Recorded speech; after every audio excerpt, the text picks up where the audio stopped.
talk for a little bit about the importance of ethics and trauma informed leadership as it relates to organizations specifically. So, organizational leaders are often critiqued for their failure or for their corruption in leadership. And there's plenty of examples of corrupt leaders that are valuing profit over helping people. Many leaders have lost their integrity and therefore lost trust in the people that they're serving and employing. Instead of leading with ethics, competence, and inspiration, many leaders maintain their power through control, fear, dependency, and abuse. This is particularly true in organizations that have experienced trauma. A traumatized organization is likely to create toxic workplaces, which are likely to produce authoritarian leaders rather than trauma informed leaders. Trauma informed leaders practice humility rather than authoritarianism. Now, my favorite definition of humility is that humility is an honest and accurate appraisal of ourselves. So that would mean that humble leadership is embodying an honest and accurate appraisal of our skills, of our capacities, and of our limitations. That humility is about being just the right sized rather than pretending to be smaller than we are or exaggerating our skill, our ability, and inflating our ego as leaders, pretending to be better, smarter, or more accomplished than we are. So it's about being just the right size. Now, there's lots of research on humility in leadership, and the research suggests that humility really is a relational characteristic and that it conveys a willingness to accurately perceive oneself, an appreciation of the strengths and achievements of others, and a willingness to continue to learn from others. In a review of the research on humility in leadership, they find that humble leadership demonstrates an increase in feedback seeking behavior of the staff, an increase in personal initiative and proactive behavior of the staff, increased employee organizational citizenship behavior, meaning that they're more likely to step up within their roles in the organization and to feel a sense of ownership in the organization and to demonstrate behavior consistent with that in an organization. An increase in ethical decision making amongst the staff and leaders, higher rates of engagement, commitment, resilience, trust, empathy, work satisfaction, self efficacy, well being, and performance. So these are all correlated with humble leadership.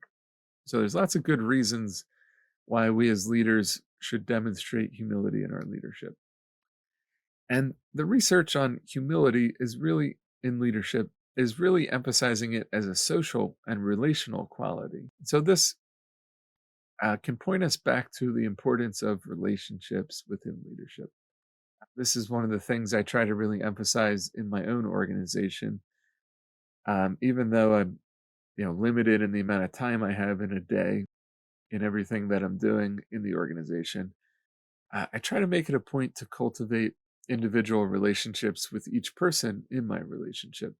And one of the more recent practices I've implemented is that I make time to go out to dinner, go out to lunch, to take each staff member, each therapist on my team out for dinner or lunch every so often so that we can cultivate a personal relationship together.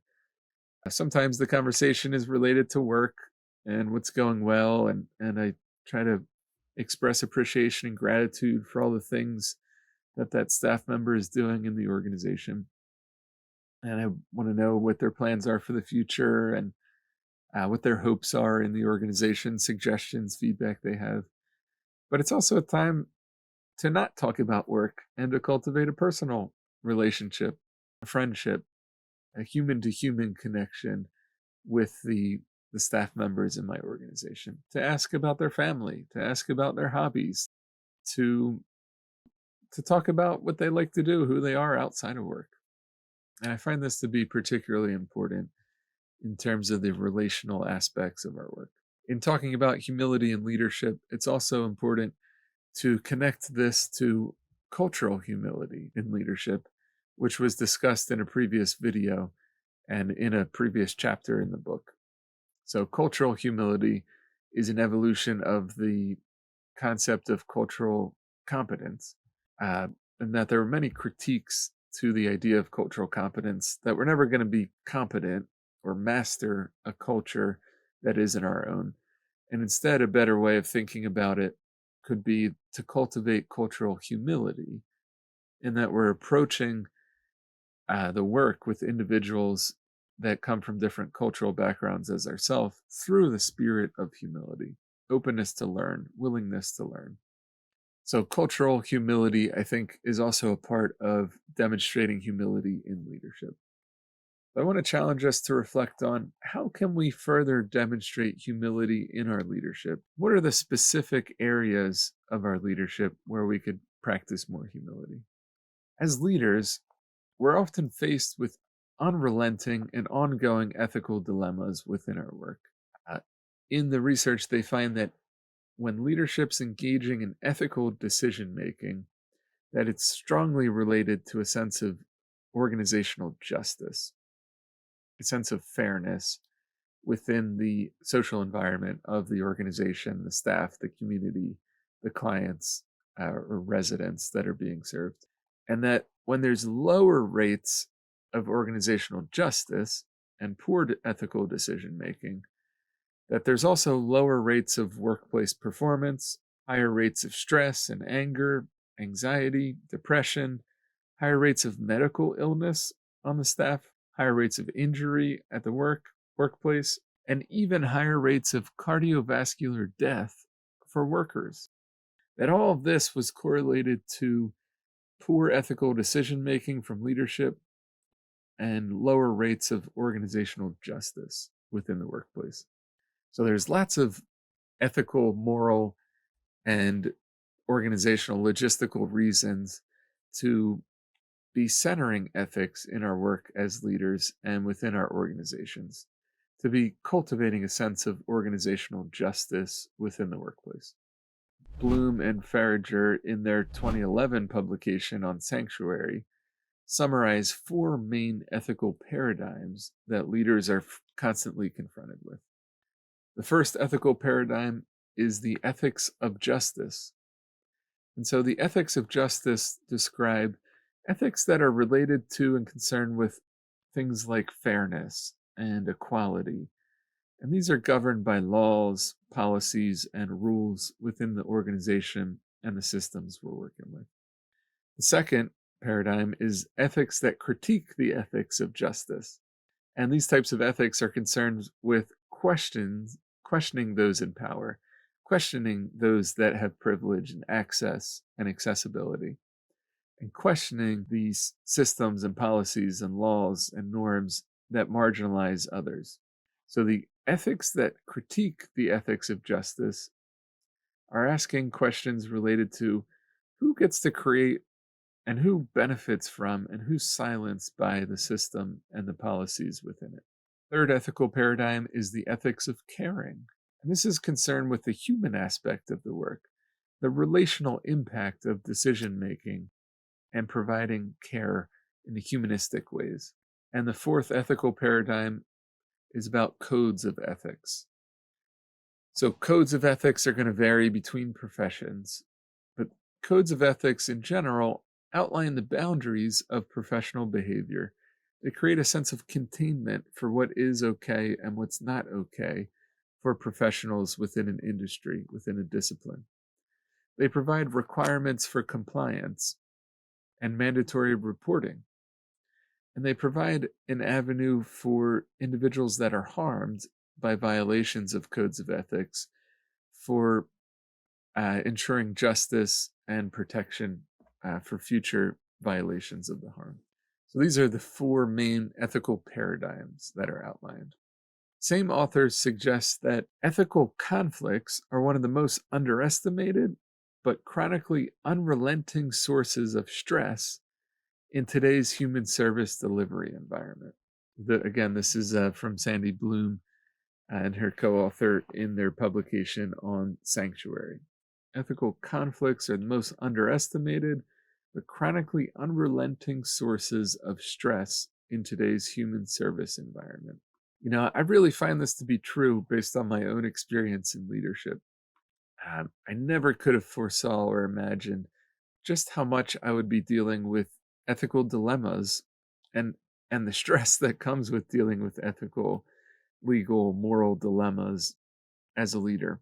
And I find that as my organization grows, as my outpatient center um, grows to include more staff and to serve more clients and to offer different types of services and training, that the stress and the frequency of these types of ethical dilemmas only grows with it. That I get more subpoenas in the mail for medical records and more ethical dilemmas involving patient care, conflicts between staff members, between patients, child abuse reports that are mandated to be made, questions about addressing suicidality within the clients we're working with, issues related to staff well-being, legal liability and financial liability, moral distress, financial risk, more issues related to social justice and accessibility, and more frequently encountering other professionals or agencies that are operating in unethical ways in their businesses or their clinical practice. And there's a responsibility that we have as professionals to take action and hold others accountable when they're violating their codes of ethics. Actually, my licensing board in Pennsylvania actually mandates that I report unethical behavior of others licensed by the same licensing board. So the larger our impact is in the world and the bigger our organization is and the more people we're serving, the more frequently we're going to be encountering ethical dilemmas and the more stress that we're going to experience because of that. And these are the kinds of ethical dilemmas that are not black and white and easy to discern the proper course of action. I mean, they're not like textbook cases of ethical dilemmas where there's a clear right and wrong. These are really complicated situations with multiple people involved, often a real potential for harm and a real difficult discernment process. Sometimes as leaders, we have to make ethical decisions that no matter what decision we make, somebody's going to be upset with us. And we have to hold the stress of people being upset with us. Sometimes we even have to make decisions that impact others. And we're not able to be fully transparent about why we're making those decisions because we have to protect a patient or another staff member's right to confidentiality and privacy. So being a leader and dealing with the ethical dilemmas that come with it can be particularly stressful. These ethical dilemmas, especially when they're met with poor leadership or they promote a sense of organizational injustice, are likely to fuel more distress, a sense of helplessness, compassion fatigue, burnout, and vicarious trauma for both leaders and the staff that we're working with. As trauma-informed leaders, we really have to address ethical issues with a firm commitment to ethics and to our own self-care. Without maintaining our own well-being, it's going to be impossible to contribute to maintaining the well-being of an entire organization and to promote well-being for supervisees and for clients. Trauma-informed leaders have to actively work to help their team address the impact of vicarious trauma and burnout. And chapter 11 in the book is entirely devoted to that specifically. So if you want to learn more about addressing the impacts of vicarious trauma and burnout, I encourage you to check out chapter 11 in the book or the video on this channel on chapter 11. So being a leader challenges us to be authentic with ourselves, to practice vulnerability, to engage in our own self-care. And Brené Brown reminds us that Our ability to be daring leaders will never be greater than our capacity for vulnerability. She really emphasizes the connection between vulnerability and courage, that we can't be courageous if we're not also being vulnerable, that there's a reciprocity in those two strengths. So, as trauma informed leaders, we have to work to embody the six trauma informed principles, which can be used as ethical guides, and actively work to prevent re traumatization within the staff and within our clients. So, this means emphasizing the importance of relationships and of well being, and empowering others to be the best that they can be. So, I want to challenge you for a moment to reflect on the question of how can you be better at navigating ethical dilemmas in the workplace? Who can you get support from? How can you further inspire others through your leadership to be the best that they can